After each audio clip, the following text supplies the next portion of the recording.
আরে আরে, গরুটা দুদিন থেকে ঘরে বাঁধা আছে। যাই যাই গরুটাকে জঙ্গলে ছেড়ে আসি।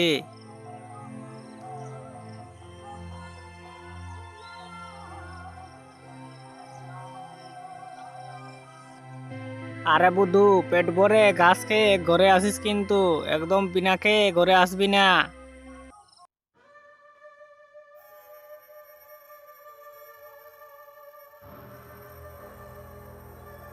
আরে আরে, কি ব্যাপার? এই রাস্তা দিয়ে লোকজন আসা যাওয়া করছে না কেন? আমি তো কিছু বুঝতেই পারছি না।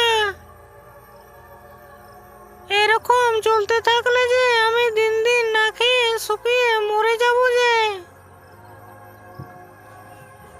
আরে জলদি জলদি এই জঙ্গল থেকে পার হতে হবে, শুনেছি নাকি এই জঙ্গলে ডাইনি আছে।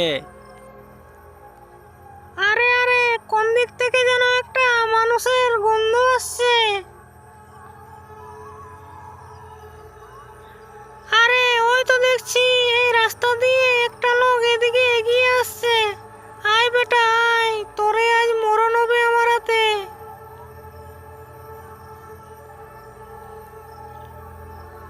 আরে এসো এসো, তোমারই অপেক্ষা করতেছিলাম।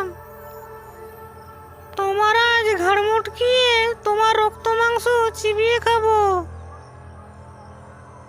আগে দাও তো, তোমার হাতে ওটা কি? আগে ওটা খাই, তারপরে তোমাকে